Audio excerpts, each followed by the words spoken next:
Hi, good afternoon. My name's Nicole Snyder, and we're here today. Welcome to our session on empowering online and blended programs to customize legally sound opportunities for individuals with disabilities. That's a mouthful, I know. It's a session we've done in the past for the organization, and we hope that you find some valuable information from this today. Thank you so much for joining us in this new platform to meet via conference.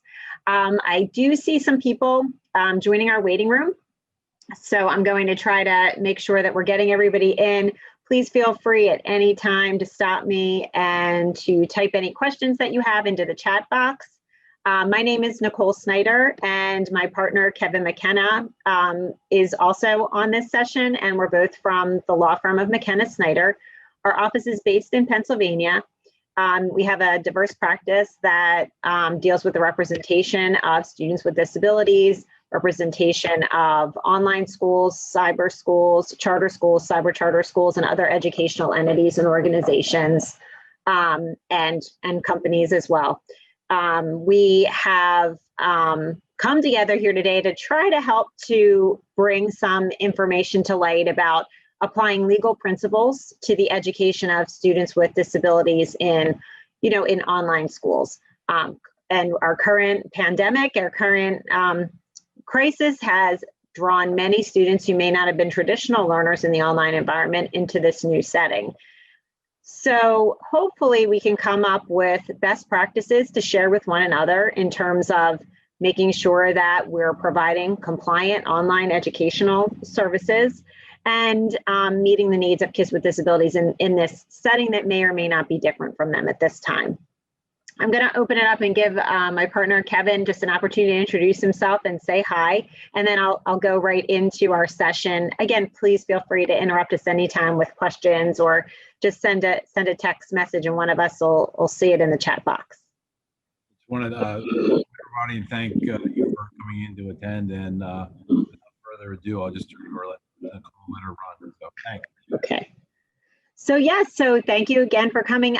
Today, here's some objectives that I want to take from it. There's a lot of slides. We probably won't get through all of the slides and materials, but the basic things I want you to be able to walk away with would be to be able to understand how laws and regulations relate to activities relevant to your schools, your programs and practices, give you the ability to share that knowledge of compliant policies, procedures, guidance needed to support your successful efforts in your programs, to enable you to identify an appropriate framework for special education and also Section 504 implementation for those students who fit in the category of Section 504, and to integrate solutions to dilemmas in ensuring that each student's needs are met in a timely, legal, practical manner so that you can take away some strategies that can help you enhance activities and efforts. So be able to use it. That's kind of where we're going with what we're doing. We certainly, if we were all face-to-face in person, we would certainly, spend some time going around the room to see, who is with us today and what's on your agenda. I'm certainly definitely interested to hear about all of your backgrounds.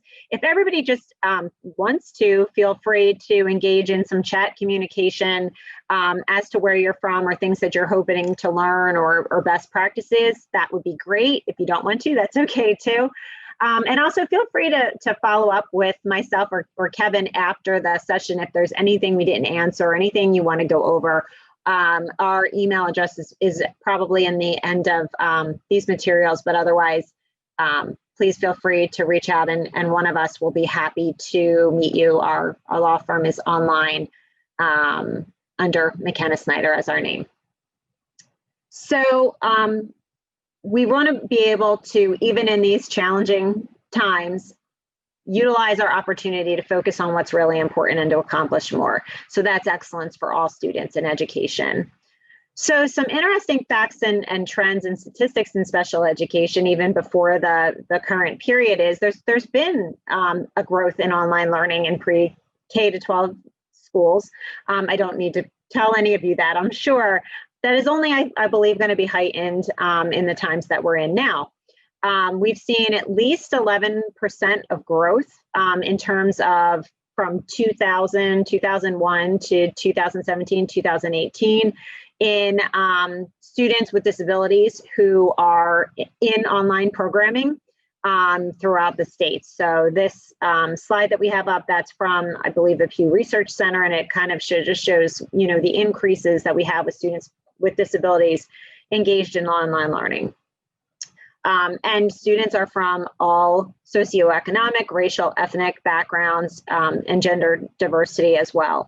About 2/3 of students with disabilities are male. It's still trends similar to what we would see in a brick and mortar setting. And overall enrollment is evenly split between boys and girls according to federal data for 2016, 2017. And there is still some research out there that shows some inconsistencies that still exist by race and ethnicity when it comes to which students are recommended for special education or referred into special education. And there's a lot of factors and a lot of studies that go into that. We want to make sure that we have a free and appropriate public education available to all students. That existed prior to COVID-19, and that obviously still continues to exist. Even before COVID-19, there was already a high growth and adoption in education technology and assistive technology to help kids with online learning needs. And whether it's, language apps, virtual tutoring, video conferencing tools, online learning software, there's been a significant surge in usage since COVID-19 for brick and mortar settings, for blended settings, and for online settings. Some schools are forming unique partnerships. Some schools are reaching out to existing online programs, as you already know, to help support them and to come to the realization of how it is different in many ways and the same in many ways to ensure that kids with disabilities are effectively learning in our online settings. So there are a lot of different options. Some schools are also allowing certain courses to be taught online. And many of the reasons that draw kids into an online setting or their parents to choose an online setting for them are similar now to when they were previous. And that would be, there is an ability, to have ongoing feedback, self-pacing. There's a greater opportunity for students to take control of their learning and to be independent and to learn independence. You can present content in a multimodal way. There is social interaction available, but via alternative means, which may make it easier in some cases for some students with social pragmatic language issues to really take advantage of a different means of education with the support of their teachers and providers. Sometimes the lack of peer distractions can be helpful. Sometimes there are new distractions that have to be taken into consideration. But obviously there's highly differentiated instruction that can be available, and there's just more flexibility for students and parents in this type of programming many families have found. So that is great. There are all hugely effective and successful features of virtual programming that we just need to tap into and to make sure that we're not letting some of the barriers to potential problems with education that we find in all settings that students with disabilities may face get in the way of making these effective features available to them. So basically the considerations for high quality online learning in your setting are the same as in any setting, right? Like, what are we trying to convey? What are we trying to teach? How are we going to get our students to learn that? And what does the individual student need in order for that individual student to learn this? How are they going to get feedback? What opportunities for practice and growth do they need? And how can this relate to their future plans, their work, and extended opportunities for learning outside of the class? So with that, there's really a bunch of different approaches that are used, and there's a blend for learning.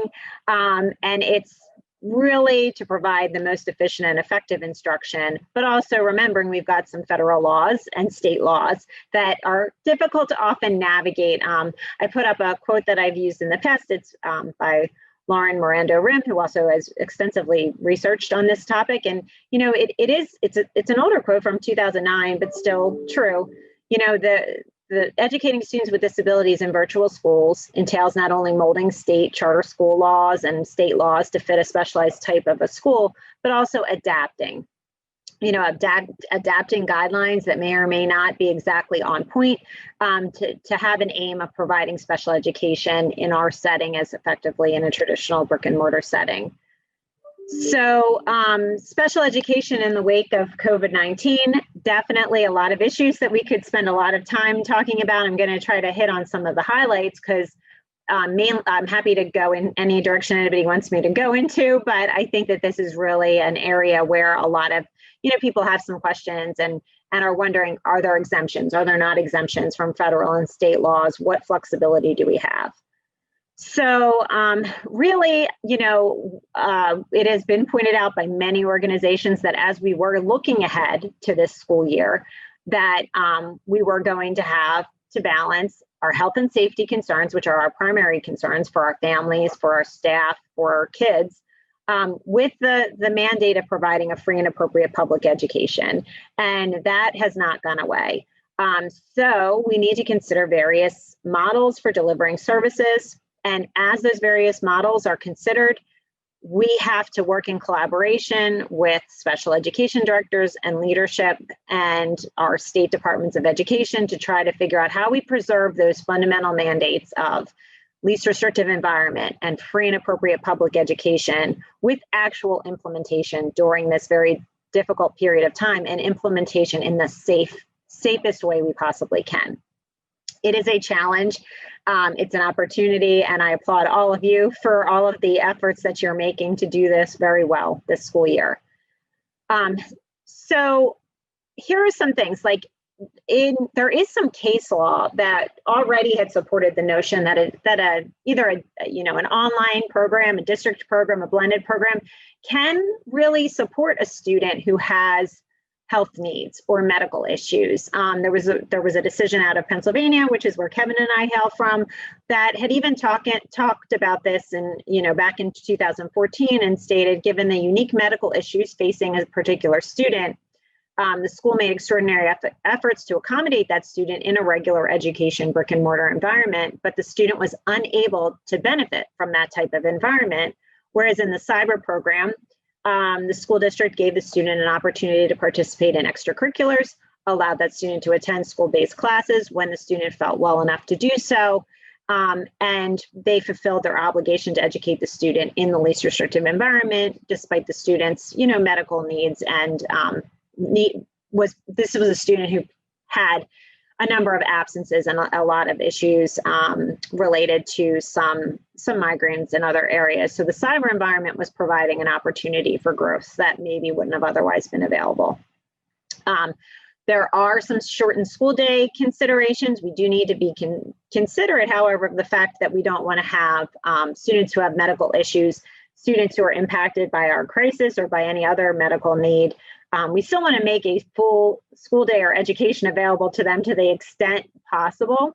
So it may not be in the student's best interest to just exempt the student from certain classes or to remove the student from certain programs as an accommodation without considering how we can maybe deliver or structure our programs to meet that student's needs throughout the day.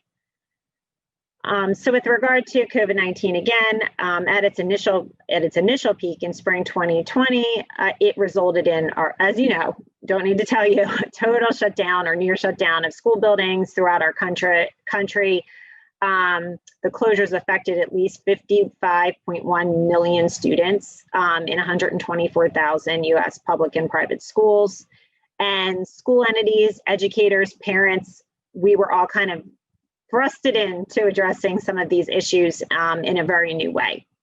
And there are a lot of requests made for some waiver authority, for some waivers from traditional laws and procedures and regulations that are in effect, just because we've been in this very different time frame. Health and safety is our priority. How are we going to meet these timelines? And the U.S. Department of Education didn't request waiver authority, and we don't really have waivers from the fundamental mandates of IDA and Section 504. I think that that's pretty clear to everybody now. And I think the U.S. Department of Education issued some guidance that kind of put the basis forth for their opinion on that, and we can agree or disagree, but basically the theory is that schools can and must provide education to all students, and that includes kids with disabilities. The health and safety of children, it definitely still remains a first consideration. The needs and best interest of the individual student and not any system should guide decisions. Parents or recipients of services have to be informed of and involved in decision-making. And services typically provided in person may now need to be provided through alternative means, but that will just require us to use creative and innovative approaches. So while we're using our creative and innovative approaches, that's great, but we are also being charged with making sure we still are compliant with a lot of other important areas like we always were. And the terminology may vary by which state you're in, but essentially making sure that we're giving parents their prior written notice, procedural safeguards notice so they know what their rights are, that we have, and we're following some board approved policies and procedures with regard to the provision of education to students with disabilities, that we're annually notifying them of their rights, that there's no discrimination in place, that our technology is accessible to them, and that, you know, we also are considering the time period in which schools may have been closed or under a, you know, a different continuity of education or some different type of approach. How are we going to calculate whether or not any of those students may or may not be eligible for compensatory services if, in fact, they need to be brought up to back to where they were missing, you know, some of their education. So most teachers are doing, you know, their absolute best to navigate these situations, and it has brought some stresses about for teachers, for people who are trying to implement the technology who maybe are not used to it. But we also have to remember that parents and students are under a lot of stress and pressure in a lot of new ways too. And some of them, the new learning curve is difficult, and there is some argument, especially by some parent attorneys out there, that this has made the need for additional supports and services and even the consideration of compensatory services that much more real and necessary for these families as they're trying to come over changed circumstances. The flip side to that is everybody's in changed circumstances, right? We're all trying to navigate our way through how to accommodate kids' needs, get our evaluations completed. So there's a real balance. And I think that the main, if I can give you any takeaway today, it's effective, essential communication with families, really discussing with them what your plan is, how your plan is geared to their health and safety, especially the health and safety of their child first and foremost, and making sure that that child gets access to an appropriate education and that we're partners in this along the way. That is absolutely critical and essential for us as we move forward in this process. Okay. So I spoke about compensatory services. This is a concept that we heard from the U.S. Department of Education. They put some information out in late spring, early summer about this concept. For students who miss school as a result of the coronavirus outbreak, IEP and Section 504 teams have to make individualized determinations. And that is once the student returns as to what may be considered compensatory education or compensatory services. In a question and answers document addressing the provision of services to students with disabilities, the Department of Education also stated that if the school provides educational opportunities to the general student population during any school closure, it has to make sure students with disabilities have equal access. And this came out, you know, especially I know I can speak to where I was from.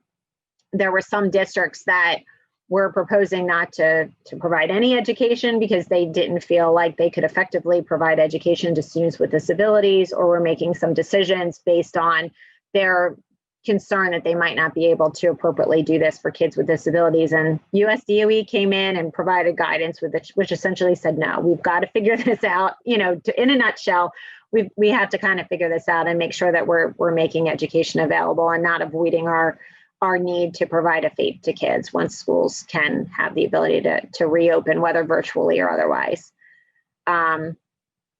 So with that, while IEP teams were not necessarily required to include distance learning plans in a child's IEP, there was a kind of a push to start this process right before the school year started and having contingency plans in place. And many of those are now in place within our school settings.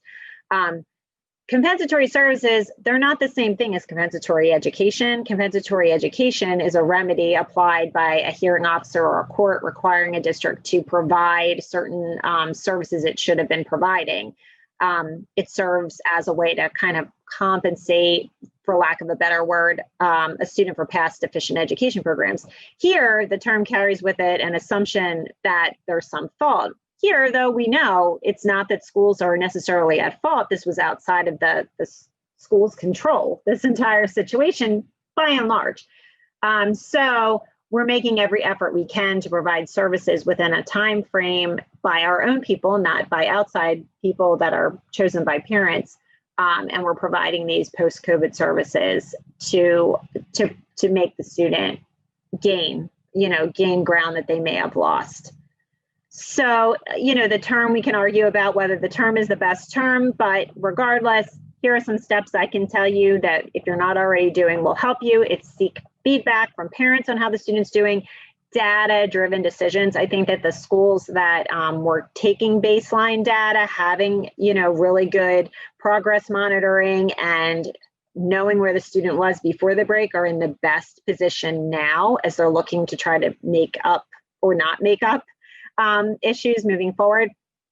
Document responses to that information and promote patience and working together in collaboration and encouraging communication with one another. And an individualized determination is critical in this entire process too. There are a lot of LEAs, a lot of schools that want to issue or have considered issuing a school-wide prior written notice that essentially says these are the things that we will be providing, these are the things that we will not be providing.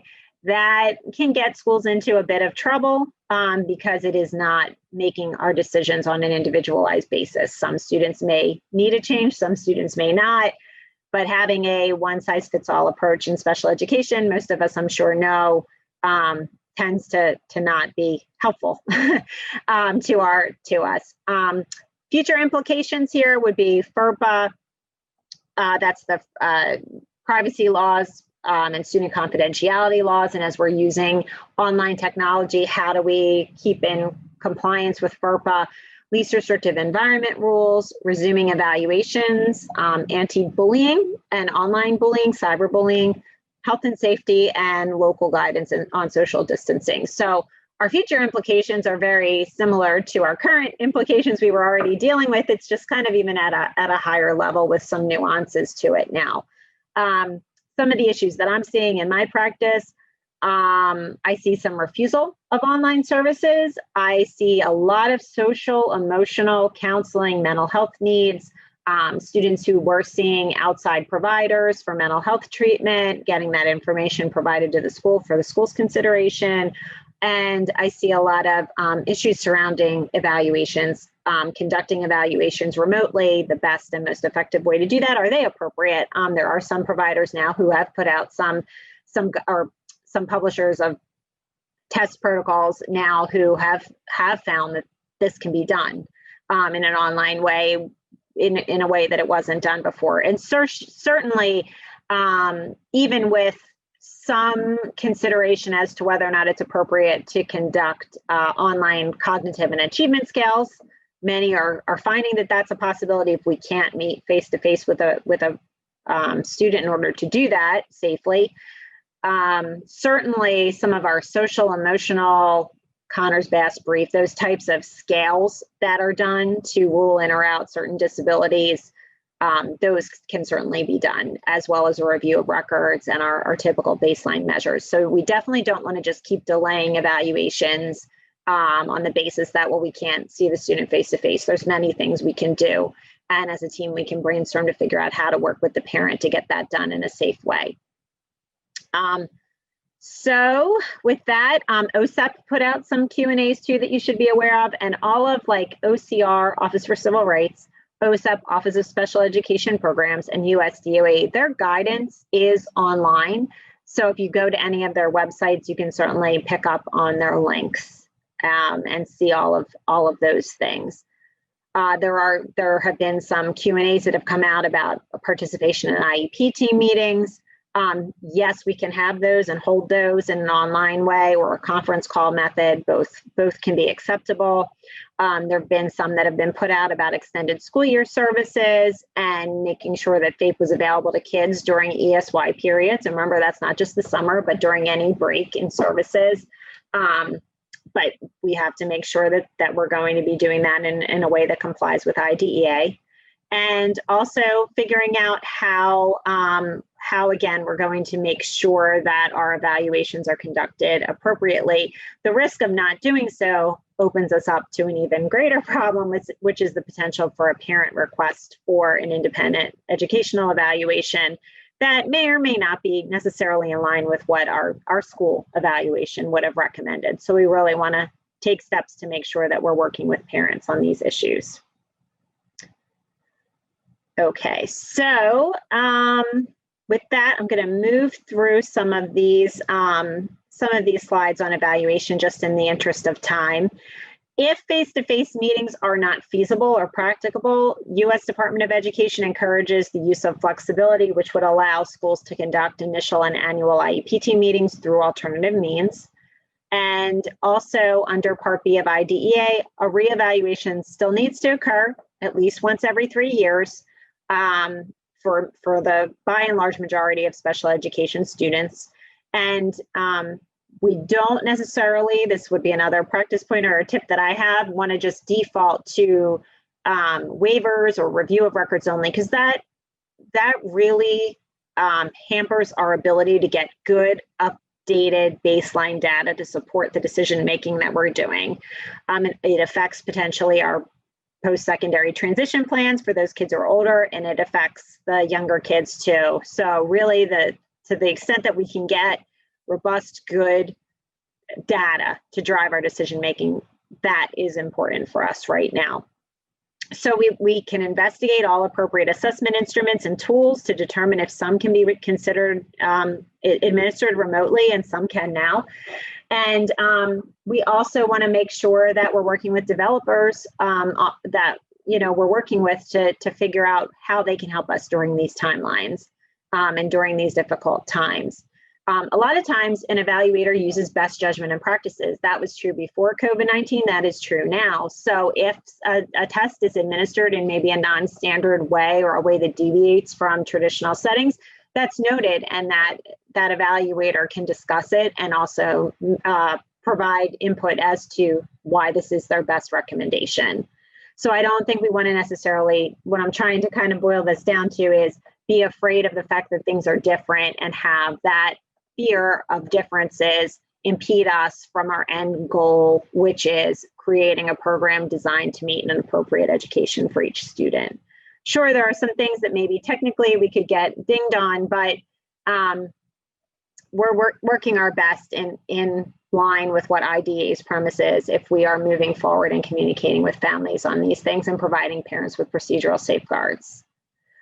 There are some safeguards now with regard to acceptance of electronic and digital signatures, so we want to be aware of that. I have seen some cases or issues with parents coming back later and questioning the authenticity of signatures, so make sure you've got mean or technology available to ensure that you are, whatever you're going to use for that, make sure that you can authenticate signatures in an appropriate way that's going to and save that information if you need it in the future. Consent has to be voluntary on the part of parents. We're not just going to present them with a predetermined IEP. We just want to make sure that we are making them aware of what consent is, and get consent or not, or seek help from a hearing officer if we can't get consent to a plan that we have in place. And with that, making sure that we give notice of our, not so much giving notice, but make sure we are aware as a school that our child find obligations are ongoing. They're not a snapshot in time in which we identify a student with disabilities or a disability, and that is stagnant. Sometimes kids develop other areas of need. The student's needs are primary. Our child find duty is ongoing.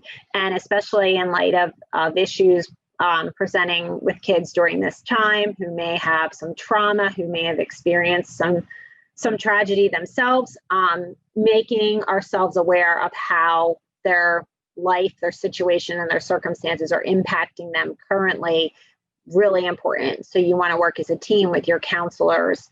If there's any outside behavioral health or in-school behavioral health, if there are any outside, treatment facilities working with the student, outside wraparound support for the student, you want to have a team approach so that we're gathering the information and the data to figure out how we can holistically program for the student and figure out whether some of those issues are impacting their ability to accept the programming that we're offering to them.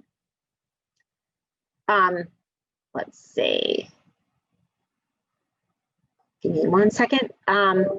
Student records are also important for us.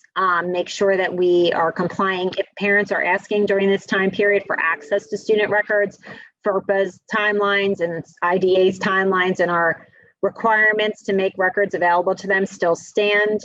Make sure that we're keeping that confidential and work together if we are reaching some problems with getting things within the technical timelines, work with parents to identify mutually agreeable time frame. With that, I'm going to just pause for a second just to see, have there been any questions that came in? I can't really see the chat myself right now while I'm on the screens, but I thought I'd give a moment just to pause and break and see if there are any questions coming in about anything that we've just discussed. So far, the only question would provide the resources required. So that's no questions. Oh, sorry, I cut up. But I'm sorry for the. What was the question again? We wanted to know if we would share our list of providers and resources, and I told them yes. So. Oh, sure. Okay, perfect. All right. Well, if anybody thinks of anything, please stop me. If you can't hear me, please, give me a nudge too. Dispute resolution procedures. There have been some cases so far that have gone to hearing on some issues surrounding compensatory services. We don't have a ton of decisions out of the states on these, but there are hearings taking place, and the issue of the impact of the pandemic have been at issue, with hearing officers having various approaches to how they're dealing with it, from no, this was not a loss of or a deprivation of educational rights, to yeah, we need to make up some services or get an evaluation done ASAP. So make sure that we're aware of the fact that dispute resolution is still ongoing, and it can be very costly. So if we can avoid needing to get to a hearing officer through other means, whether that's through just really great communication and collaboration with our own IEP team or amongst our own IEP team with the parents involved, or if your state has the ability to have a facilitated IEP team meeting, that would be, through with help from the state if necessary. That may be an alternative. Mediation, and also if mediation doesn't work, pre-hearing settlement resolution sessions are all good strategies right now that may be time saving and cost saving as well. Okay, so there are some issues surrounding the use of personal protective equipment by teachers and or students, and whether or not we want to consider that in the special considerations of an IEP. And certainly, students may require certain new technology to participate in and benefit from instruction or social interaction in the virtual or blended school environment. They may need some assistive technology. They may need to have the use of a face mask versus shield versus a mask in some situations in order to access. In an online setting, you may not necessarily have those issues, but you may, especially if you are going to be providing any services face-to-face or direct with the student, which in some cases you may, even though the student's online, be providing some resources, services, one-to-one support, or conducting an evaluation either in the home setting or in another setting with that student. So just remembering all of the PPE requirements and the health and safety requirements and documenting them and the use of them, that will be important for us too.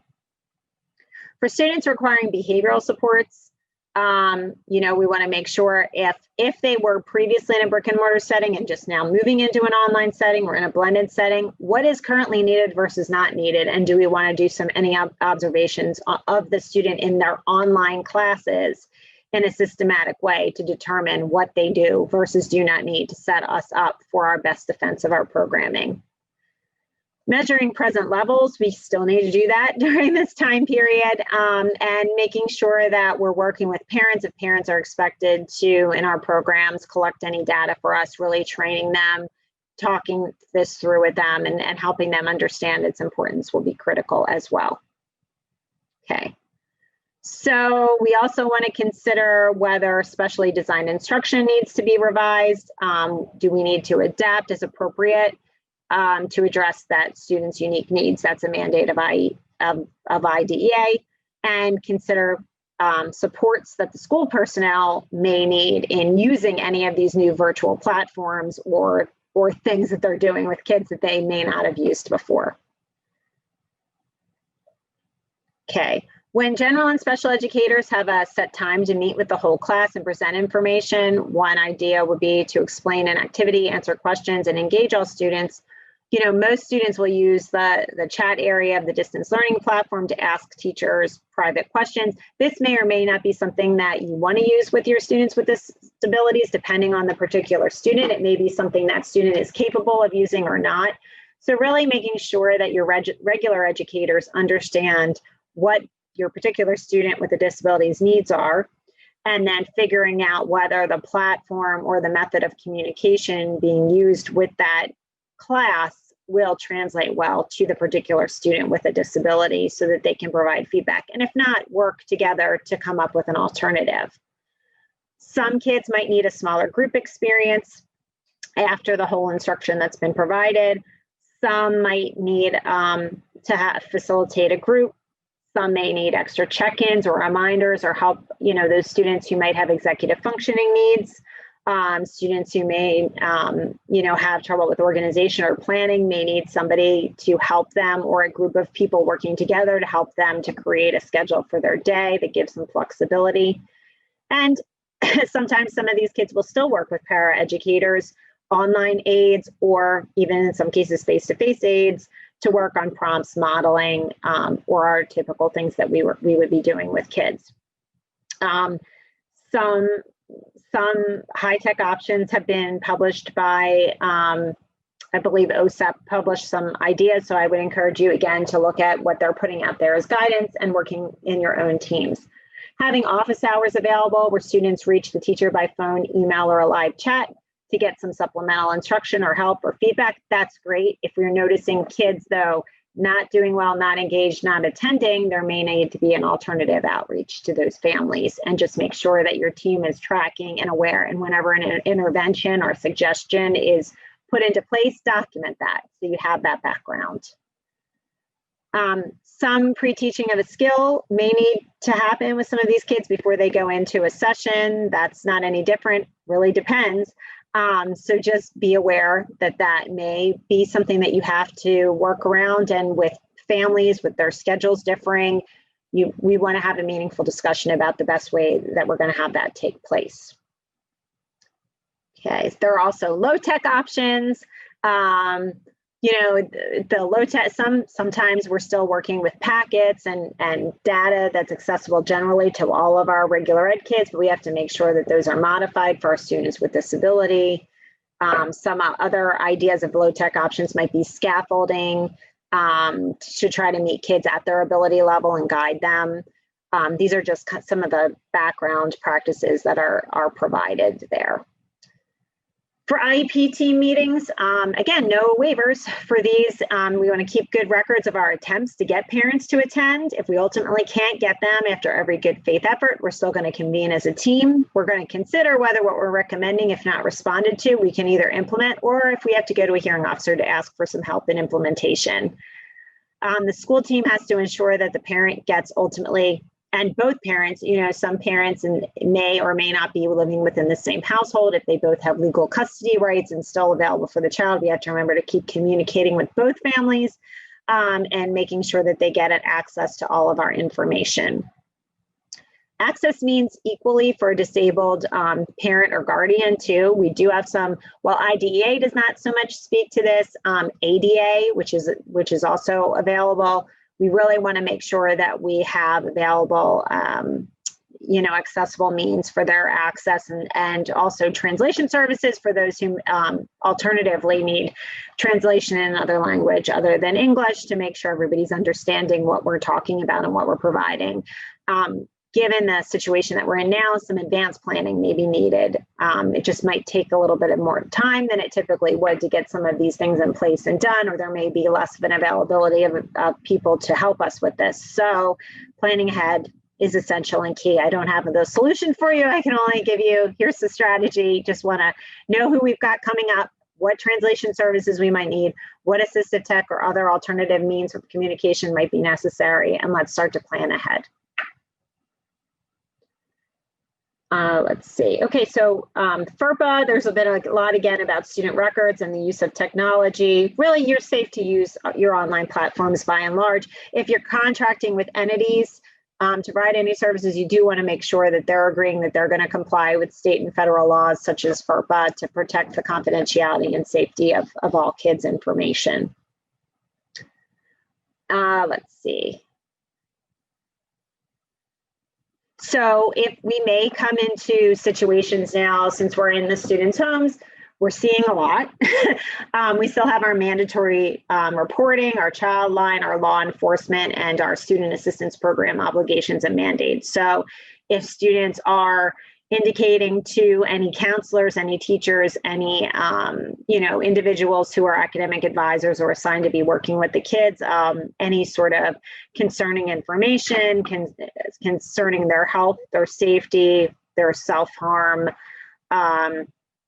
or anything going on, we do want to get that information to the authorities as soon as we possibly can, and provide only the facts stated without, much elaboration or background, because we want to be respectful of the situation and not, provide our opinion or comments on the situation, but rather, this is the fact reported to me. I need to get help for this student. This is what we are hearing, and this is what we're asking for. We have to make our determinations on a case-by-case basis within a reasonable period of time after any disclosure is made under health and safety emergency exception. We also have to figure out whether we have the ability to disclose more information on that basis. And in a lot of cases, we will, to keep kids safe. We can disclose PII if we believe that, for COVID-19 purposes, there's a serious risk to health and safety. If the appropriate officials at the public health department need that information to protect the health and safety of a student, that we've learned. So just make sure we want to limit the breadth and scope of the information about students, especially students with disabilities, but we do also have to keep everybody safe. So we've got some abilities here. I'm not going to go through all of the FERPA questions and answers in here, but there is some more background. If anybody has questions, please feel free to follow up with me after the presentation on all of that too.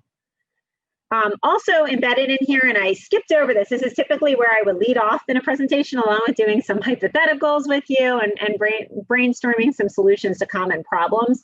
But I figured we've got so much COVID land to cover, I'd start there and then circle back. These are just our main laws that I was referencing a lot throughout, and we have a lot of slides in here that break down the legal requirements and talk a little bit more about IDEA. And again, IDEA, when we're talking about IDEA, we're talking about students with disabilities who require specially designed instruction in order to receive their FAPE. So those are our kids with IEPs, but we also have obligations to kids who qualify as students with disabilities under Section 504. Those kids don't get specially designed instruction via an IEP, but they do often have very detailed Section 504 plans, and they do get certain accommodations and also have procedural safeguards there. We mentioned briefly the ADA. That is also a law that's applicable, and many of the, the Section 504 regulations reference back to the ADA, and in reference to qualifying conditions. And then we have our state statutes and regulations, which you may have your own specific set of regulations within your state, you likely do.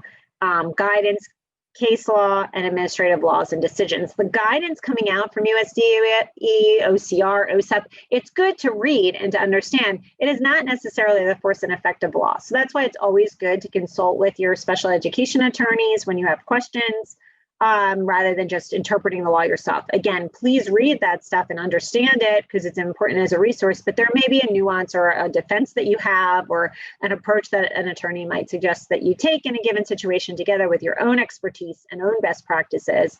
And you want to rely on kind of like that whole host of things rather than any one piece of paper. Again, I won't go through all these slides, but these are kind of your background slides if you want to share them on what IDA says, what child find and what 504 is, and what the obligations for child find under both of those are. And then some of your background on federal oversight.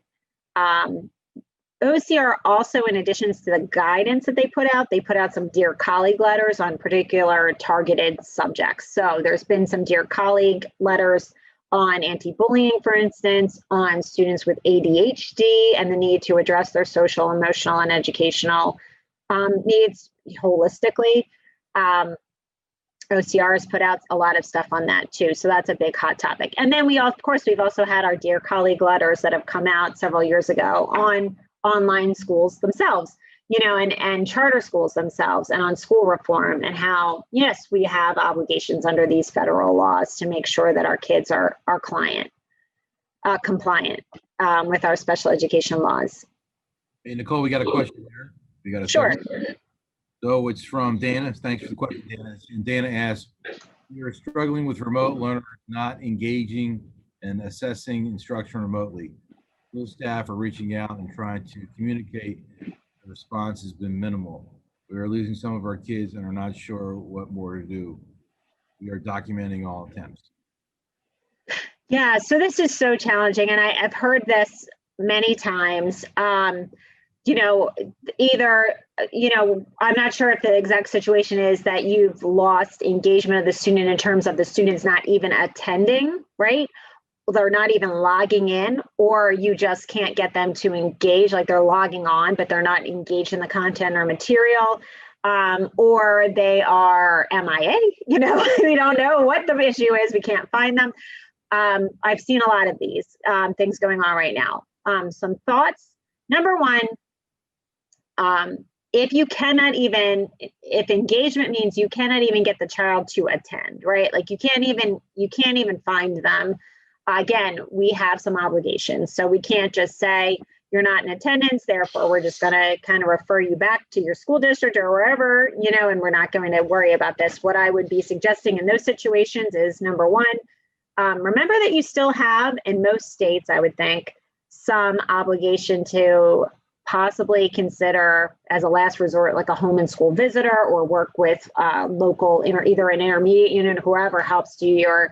You're reaching out to figure out if a student may be homeless, may not have access to technology, may be displaced or someplace else right now, living with a relative due to another family member being sick. So you want to do your brainstorm to reach out to try to find them. And if you have to do a home visit or send somebody out to do a home visit, I know that these are very challenging times and that we have to consider everybody's health and safety, but there may be a way that we can safely do that, to go out or ask our helpers in this area, whether that's through the Department of Public Welfare or through the local police if we need to, because we have to find the kids. Okay. Assuming we found them, we think we know where they are, they're just not logging in then there's a number of other things. I'm sure you're doing a lot of these, but the basics might be, number one, always can try to convene an IEP team meeting if the student's already identified, to say, hey, you're not logging on, we can't find you, let's meet as a team to discuss the why behind that. Is it that you can't access it, you have a technology issue? Is it that the material is just too overwhelming? Is it that you're just not engaged? What is the issue? So you meet as a team. Then you have some tools at your disposal as a team that are at least going to help you. It might not get the student back engaged, but they're going to be an even greater effort at documentation, which would be Have you offered some counseling to get the student back in engagement? Have you offered the option of a reevaluation if a student presently or previously had just displayed a SLD or some speech language issues? Are we going to rule learner out whether we're hearing anything or observing anything that might make us think that there may be some other areas that we need to assess with that student through either a functional behavioral assessment, trying to collect some data to try to get them at a specific period of time to log in online, or if not, try to figure out the function of the behavior of not logging in, and then offering to reevaluate and also maybe do some scales, like offer the ability to do some additional scales to rule in or rule out. So those are some things. Also, coordinated communication. If you know that that student is seeing an outside therapist, an outside counselor, communication with them. If the student transitions between two homes due to divorce or another situation, make sure that you have consent, but you're trying to communicate with the various people who may be caregivers. And again, just document the best that you can your attempts to outreach, but don't just always fall back on one method. I find that does happen often in terms of, some families or some school entities that may tend to use one type, like we'll use a phone log, we'll just keep calling, and then we'll use an email log and we'll keep logging, and we keep logging that we keep trying, but it's not working. Having a student assistance, like a truancy improvement, attendance improvement plan, and embedding that into the IEP, that's a consideration as well if you're finding that the students aren't there. And then as far as engagement goes, say they're coming, but they just won't participate or won't speak up in class or won't hand in assignments. Well, those are all very different areas, right? So that's where number one, you might want to gather some more data. Executive functioning may be an issue impacting them. Did we do tests of executive function? Do we feel like that's an area of need that we need to assess? So work with the parent to figure out whether we need to collect some more data and then create a plan that might help that student engage more. Maybe just having one point of contact, the student, if there's anybody at the school entity that student goes to more often than others, having them maybe take on a little bit of extra to be that point of contact could be helpful. There's a lot of different ways that I could approach an answer to that question, but a lot of them are based on the specific facts of that individual child. So it's so hard. I empathize. I really give you guys a lot of credit for what you're trying to do. But there's a lot of different approaches based on the unique situation that you may have to try to employ to get that child more engaged. And, I've had this happen too. Kids check out sometimes when the content is just way over their heads. So if you have a student who maybe is, considered almost like at a borderline level, and you're trying to expose them to the regular math curriculum or reading curriculum, and they have needs in that area that are going to show that they need more of a research-based intervention targeted to hit them where they're at right now. If you're not providing that, of course, they're going to feel lost and not get engaged. So really figuring out if you've got them in the right programming, and you do that by gathering your baselines, doing your progress monitoring data, and working with them is also helpful. Nicole, you got about 5 minutes left. So if anybody has any questions, they want to tee them up, or she's ready for them. Yeah, if anybody has any questions, I'm more than happy to answer them. I hope that was helpful. A lot of these slides I'll just kind of run through with on our last minute while I'm waiting to see if there are questions. We have some slides in here about compensatory education, some special ed best practice tips in terms of child find and ways to go about reaching our needs. And then, delayed enrollment is a big hot issue that we see right now, particularly as so many families are trying to get their kids in. We really want to have a non-discriminatory reason for not letting students in, and making sure that we're requesting records from their prior LEAs and following up on those requests in writing. We have to have a continuum of program and placement options available. We have to have a full evaluation protocol available, and you read the evaluation reports and reevaluation reports, kind of use them as your map and figure out what don't we see in here that we might need to gather more information about. IEP goals: smart, measurable, use action words, realistic, and time limited. make sure we're still doing that. Baselines are so important. Progress monitoring is so important. I have a lot of cases where you just see successive IEPs with no changes ever made, and that's not necessarily going to be shown to be data driven. The more you can monitor, document, respond, and develop solutions and offer those solutions, the better that you're going to be, as borne out by some of the cases out there.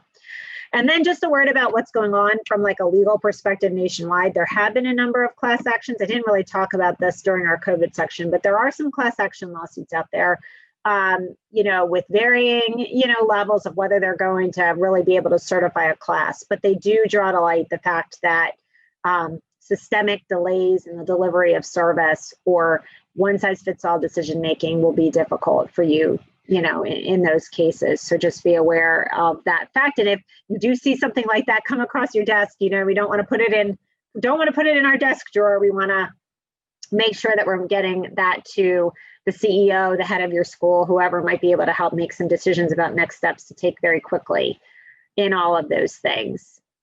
I have a lot of slides in here about behavior support, mental health support, I think, too, and educating kids in different environments. So please feel free to look at those. We can have problems in our online programs that result in damages. Definitely another area we want to avoid. And just definitely consider working together as a team. The team includes people sometimes that are not just, considered the typical team members, but might include some outside individuals. That's also particularly true in the area of secondary transition and giving opportunities to kids who might be trying to meet their post-secondary goals right now. So reaching out to like OBR or those other agencies and knowing that there might be a time lag during COVID to get contact with somebody, that's all really important for you to consider. Kevin, any other questions? I don't see any. We have Nothing? All right. We can talk a little bit about misuse of technology for a minute. We got like a couple minutes left. Make sure that we have cyber safety. We've seen a lot, and also make sure that we've got anti-harassment, anti-bullying policies out there. Many of you on this call probably are also charged with understanding Title IX and the fact that there are some new regulations and investigation in those areas. So online harassment, sexual harassment, that all needs to be taken very seriously in this environment. Protecting children from improper use of technology is also very important in our setting. And, we may have some trouble with how we address misconduct outside of the school setting, but we still are mandated to address things that are putting our most vulnerable students or our kids with disabilities at greater risk of maybe not wanting to engage or learn. Okay. And with that, I think we pretty much covered, a lot. Is there anything that I didn't talk about, Kevin, that you want me to put out there, or you want to put out there? No, I mean, one thing that just came up actually yesterday was the child was allegedly enrolled in 2 different schools. So always good to check to see if the child's not in class or, on remote, they may be at another school. And so we had that issue yesterday. So just be careful. Yeah, that could be why they're not engaged, right? That could be another reason. Yeah, that does come up, and then understanding, whose responsibility is, and are we sure that that student should remain with us or not? And a lot of times in those cases, depending on the situation, if we're not sure, issuing prior written notice of our understanding of the student's current, LEA or whereabouts, or the fact that they don't plan to return may be something to consider. Okay, well, I really appreciate all of you coming. I hope that you took away some legal issues and the idea of having a student-centered and team approach too. Here's Kevin's is not. Okay, so Kevin would be K McKenna at McKennaLawLLC.com if you want to get in touch with Kevin. And my email address is up here at nsnyder@McKennaLawLLC.com. So please feel free to reach out, especially if you didn't feel comfortable sending a message in a chat, or if you think about something after the presentation.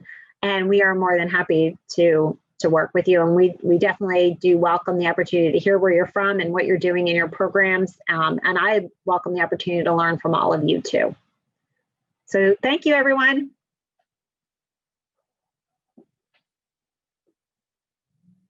Have a good day. Stay safe. Okay, thanks. Bye, everyone.